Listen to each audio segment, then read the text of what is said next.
दोस्तों, आज की वीडियो बहुत ज्यादा ज्ञानवर्धक और धन प्राप्ति का मूल मंत्र है। आज की इस वीडियो में हम बात करेंगे आखिर औरत का वह कौन सा अंग बेशर्म होकर दबाने या चूसने से अचानक अपार धन की प्राप्ति होती है। लोग औरत का कौन सा अंग दबा और चूस कर अमीर बन जाते हैं। जो भी मनुष्य औरत का यह अंग दबाता या चूसता है, उसके घर में सदा मां लक्ष्मी का वास रहता है और मां लक्ष्मी की कृपा सदैव बनी रहती है। तो दोस्तों, आज की इस वीडियो में हम बताएंगे औरत का वह कौन सा अंग जिसे हर पुरुष को दबाना या चूसना चाहिए। नमस्कार दोस्तों, आप सभी का स्वागत है आज की इस बेहद ही ज्ञानवर्धक जानकारी भरी वीडियो में। दोस्तों, आपको पता चल ही गया होगा कि आज की वीडियो में हम क्या सीखने जा रहे हैं। दोस्तों, चैनल को सब्सक्राइब करें और हर हर महादेव लिखना ना भूले। साथ ही इस वीडियो को जो लाइक और सब्सक्राइब करें, लक्ष्मी मां उसके घर पर सदा कृपा दृष्टि बनाए रखें। दोस्तों, एक बार की बात है, एक गांव में शिव नाम का व्यक्ति रहता था। वह अपनी पत्नी से बहुत ज्यादा परेशान था, क्योंकि उसकी पत्नी बात बात पर हमेशा उसे ताना मारा करती थी। तुम्हारे पास है ही क्या, घर में खाने तक को कुछ नहीं है। दोस्तों, उसके घर में बिल्कुल कंगाली छा गई थी। एक भी रुपया नहीं था और उसके घर में खाने के लिए अन्न का एक दाना तक नहीं था। दोस्तों, एक तो घर में खाना नहीं, ऊपर से पत्नी का ताना। वह बहुत परेशान हो गया। उसे समझ नहीं आ रहा था मैं क्या करूं। एक दिन की बात है, शिव अपने घर से एक सुनसान रास्ते पर निकल गया। वह उस सुनसान रास्ते पर चल ही रहा था कि उसे एक साधु तपस्या करते हुए दिखाई दिए। वह उनके पास जाकर बैठ गया। जब साधु ने अपना तप खत्म किया तो शिव उनके सामने रोने लगा। साधु ने शिव से कहा, पुत्र, तुम्हें क्या दिक्कत है? तुम क्यों रो रहे हो? आखिर तुम्हें क्या परेशानी है? तब शिव ने साधु महाराज से कहा, हे महाराज, मेरी एक पत्नी है जो कि मुझे रोजाना ताना मारती है। मैं गरीब हूं तो मैं क्या करूं? कितना भी कुछ कर लूं लेकिन धन कमा ही नहीं पाता हूं। अभी तक एक छोटा सा धंधा था, वह भी पत्नी के क्लेश की वजह से चौपट हो गया। वह दिन रात मुझसे झगड़ा करती है। अब तो मैं दाने दाने के लिए परेशान हो गया हूं। हमारे घर में खाने के लिए कुछ भी नहीं है, इसके अलावा पहनने के लिए वस्त्र भी नहीं है। लेकिन मैं अपनी पत्नी को समझता हूं कि वह मुझे ताने ना मारे, मुझसे झगड़ा ना करे, लेकिन वह बिल्कुल भी नहीं मानती साधु जी। इसी वजह से मैं बहुत ज्यादा परेशान हूं। इसी वजह से मैं घर छोड़कर यहां आया हूं। वह साधु जी कहते हैं, रो मत बेटा, मैं तुम्हें यह काम बताने जा रहा हूं। तुम्हें औरत का सिर्फ यह अंग बेशर्म होकर कर दबा या चूस लेना है। अचानक तुम्हारे घर में धन की प्राप्ति हो जाएगी। तुम देखते ही देखते अमीर बन जाओगे। साधु जी कहते हैं, जो भी पुरुष औरतों का यह अंग दबाता या चूसता है, उसके घर में कभी भी धन की कमी नहीं रहती है और ना ही उसके घर में लड़ाई होती है, या जो भी व्यापार करता है उसमें हमेशा तरक्की होती है। साधु जी ने कहा, अब मैं तुमको औरत का वह अंग बताने जा रहा हूं। इसे ध्यान से सुनना और अपने जीवन में इस पर जोर करना। तब शिव साधु जी महाराज की बातें बहुत गौर से सुनता है और कहता है, जितना जल्दी हो सके मुझे यह बता दो। दोस्तों, तभी साधु जी महाराज उस आदमी को एक कहानी सुनाते हैं और बताते हैं, एक नगर में एक किसान रहता था। उसके बहुत सारे खेत थे जिस पर वह दिन रात मेहनत करता था। उसके घर में किसान और उसकी पत्नी रहा करते थे। उस किसान और उसकी पत्नी ने आपस में बहुत ज्यादा प्रेम था। उसके घर में किसी भी प्रकार की लड़ाई झगड़ा या क्लेश नहीं होता था। इसी वजह से उसके घर में सदैव मां लक्ष्मी का वास रहता था और उसके खेतों में इतनी ज्यादा पैदावार होती थी कि वह दिन प्रतिदिन और अमीर होता जा रहा था। उस किसान और उसकी पत्नी ने इतना प्रेम था कि आसपास के लोग उन्हें देखकर जल जाया करते थे। धीरे धीरे उसके पूरे गांव के लोग जान गए, किसान और उसकी पत्नी में बहुत ज्यादा प्रेम है। धीरे धीरे यह बात उस नगर के राजा तक पहुंच गई। दोस्तों, किसान और उसकी पत्नी की बात जब राजा के पास पहुंचती है तो राजा भी उसके प्रेम की काफी ज्यादा तारीफ करते हैं।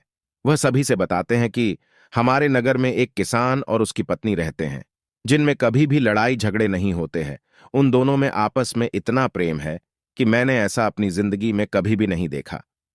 एक बार की बात है, राजा पूरे नगर में डिंडोरा पिटवाते हैं कि इस नगर में जितने भी लोग हैं वह सभी अपने घर में घी का दिया जलाएंगे। राजा की पत्नी पूछती है कि आप ऐसा क्यों कर रहे हैं? सबके घर में घी का दिया क्यों जलवा रहे हैं? राजा अपनी पत्नी की बात सुनकर कहते हैं, दीपक प्रेम की निशानी होता है। जिसके घर में घी का दीपक जलता है उसके घर में सदैव प्रेम बना रहता है। और मैं चाहता हूं कि जो प्रेम किसान और उसकी पत्नी के घर में है वह हमारे पूरे नगर में रहे, पति और पत्नी के बीच। इसीलिए मैं हर घर में दीपक जलवाना चाहता हूं। दोस्तों, राजा के सैनिक जाते हैं और हर जगह नगर में ढोंढी पीट देते हैं और कहते हैं सभी के घर में रात भर घी का दीपक जलाना चाहिए। दोस्तों, राजा की बात मानकर सभी नगरवासी अपने घर में दीपक जला देते हैं। लेकिन जैसे ही आधी रात होती है, सभी के घर के दीपक बुझ जाते हैं, लेकिन किसान के घर का दीपक वैसे ही जलता रहता है। दोस्तों, दीपक हमेशा किसान की पत्नी जलाती थी, लेकिन उसकी बात नहीं मानती थी। वह हमेशा अपनी मनमानी करती थी। उसका जो भी मन करता था वह वही काम करती थी। लेकिन किसान को इस बात से कोई भी दिक्कत नहीं होती थी, क्योंकि किसान बहुत समझदार था। किसान सोचता था, यदि मैं अपनी पत्नी को रोक टोक करूंगा तो घर में बेवजह ही लड़ाई झगड़ा होंगे। इसी वजह से कई चीजें किसान अपनी पत्नी की ये बातें अनदेखा करता था। किसान इस वजह से अनदेखा करता था कि उसके घर में प्रेम बना रहे। राजा अपने महल में चढ़कर पूरे नगर का नजारा देख रहे थे। उन्होंने देखा कि सारे नगर में किसी के घर में दीपक नहीं चल रहा है, लेकिन किसान के घर में दीपक जल रहा है। तब राजा अपनी रानी से बोलता है कि देखो, किसान और उसकी पत्नी के घर में दीपक जगमगा रहा है, लेकिन पूरे नगर में कहीं भी दीपक नहीं जल रहा है। इसी से पता लगता है कि किसान और उसकी पत्नी में कितना प्रेम है। तब राजा की पत्नी राजा से बोलती है कि जो किसान और उसकी पत्नी में प्रेम है वह किसान की पत्नी की वजह से है, और इसी वजह से उसके घर में इतना ज्यादा प्रेम है। दोस्तों, जब राजा रानी की बात सुनता है तो कहता है, नहीं, तुम्हारा सोचना गलत है। जो प्रेम किसान के घर में है वह उसकी पत्नी की वजह से नहीं है, बल्कि वह किसान की वजह से है।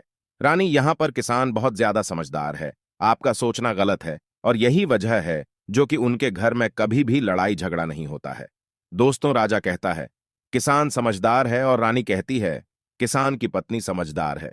दोस्तों, इसी तरह कुछ देर चलता रहा। राजा कह रहे थे किसान समझदार है, रानी कह रही थी किसान की पत्नी समझदार है। इसी बात को लेकर राजा और रानी के बीच काफी झगड़ा हो गया। इसके बाद रानी ने राजा की दाढ़ी उखाड़ ली और राजा ने रानी को उठाकर पटक दिया। इसके बाद राजा कहता है, हम लोगों को झगड़ा करने की जरूरत नहीं है। क्यों ना हम किसान और उसकी पत्नी की परीक्षा ले लें। सारा दूध का दूध और पानी का पानी हो जाएगा। लड़ाई करने के बाद इस बात पर राजा और रानी दोनों सहमत हो गए और दोनों की परीक्षा लेने के लिए तैयार हो जाते हैं।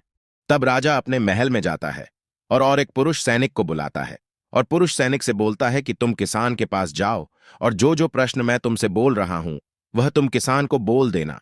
वह पुरुष सैनिक बोलता है, ठीक है महाराज। वह पुरुष सैनिक राजा की बात सुनकर किसान के पास जाता है। उस समय किसान की पत्नी खेतों में गई थी, लेकिन किसान की कुछ तबीयत ठीक नहीं थी, इस वजह से वह खेतों पर नहीं गया था।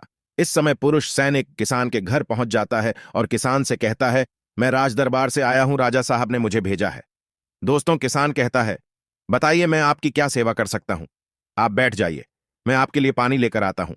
तब वह सैनिक बोलता है कि नहीं, तुम कुछ भी मत लाओ, मैं राजा का सैनिक हूं, बस आपके पास राजा का समाचार लेकर आया हूं। तब किसान कहता है, ठीक है सैनिक, आप मुझे बताओ, राजा साहब ने मेरे लिए क्या समाचार भेजा है। सैनिक कहता है, किसान, राजा साहब ने यह बोला है कि यदि तुम अपनी पत्नी को छोड़ देते हो तो राजा जी आपको बहुत सारे हीरे जवाहरात और साथ में तुम्हारे जमीन से 2 गुना ज्यादा जमीन राजा जी आपको गिफ्ट में देंगे। इसके अलावा राजमहल का आधा हिस्सा भी आपको दिया जाएगा।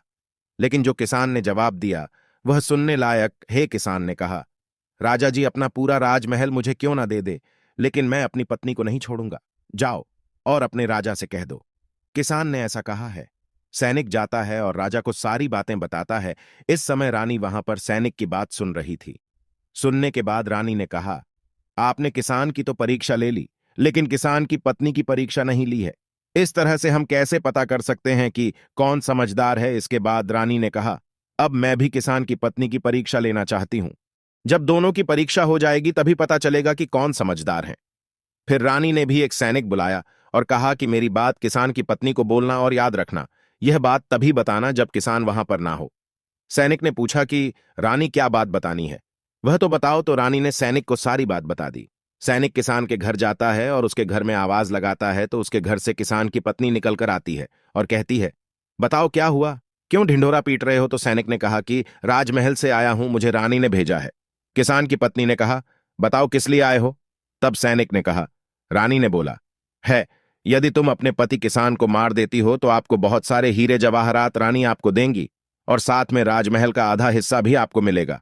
इसके अलावा जितनी भी आपकी जमीन है वह तो आपकी रहेगी ही, लेकिन उसकी 2 गुना जमीन भी रानी आपको देगी। ये बात सुनकर किसान की पत्नी तैयार हो जाती है। कहती है, ठीक है, यदि मुझे इतना कुछ रानी साहिबा देंगी तो मुझे मंजूर है, मैं अपने पति को मार दूंगी। तब सैनिक पूछता है कि रानी को कैसे पता चलेगा कि आपने अपने पति को मार दिया है। तभी किसान की पत्नी बोलती है, मेरे घर में जो दीपक जल रहा है, जब मैं किसान को मार दूंगी तो उसे बुझा दूंगी, तभी आपको पता चल जाएगा कि मैंने किसान को मार दिया है। अब सैनिक किसान की पत्नी की बात सुनकर राजमहल जाता है और रानी को सारी बात बताता है। किसान की पत्नी की बात सुनकर रानी बहुत अचंभित हो जाती है। राजा और रानी को स्त्री जात से नफरत होने लगती है। उसी समय राजा अपने नगर के सभी लोगों को बुलाता है और कहता है कि मैं चाहता हूं कि मेरे और मेरी पत्नी की वजह से किसान की जान न जाए। तुम लोग ऐसा करो, उस किसान के घर जाओ और सारी बातें बता दो और उस किसान को बचा लो, वरना किसान की पत्नी उसे मार देगी। इधर सैनिक किसान के घर जाते हैं और सोचते हैं कि किसान की पत्नी किसान को रात में मारेगी और दिया बुझाएगी। इससे पहले ही हम किसान के घर में पहुंच जाते हैं और किसान को बचा लेते हैं। दोस्तों, जैसे ही राजा के सैनिक किसान के घर पहुंचते हैं तो देखते हैं कि किसान तो मरा पड़ा हुआ है। तो सैनिक किसान की पत्नी से बोलते हैं कि तुमको तो किसान को रात में मारने के लिए बोला गया था, लेकिन आपने अभी किसान को क्यों मार दिया? तब वह किसान की पत्नी बोलती है कि किसान को तो मुझे मारना ही था, रात में तो मुझे सिर्फ दिया ही बुझाना था, इसलिए किसान को तो मैंने दिन में ही मार दिया है। सभी सैनिक तुरंत ही किसान के घर से दौड़े दौड़े जाते हैं और राजा रानी को सारी बातें बताते हैं।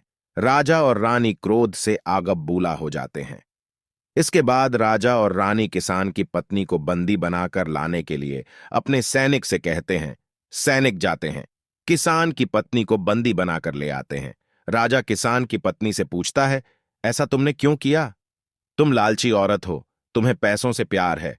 तभी किसान की पत्नी ने जवाब दिया और बताया कि मुझे तो किसान को पहले ही मारना था, वह तो मैं कोई बहाना ढूंढ रही थी, क्योंकि किसान की आदत बहुत खराब थी, वह मेरे साथ बहुत खराब व्यवहार किया करता था।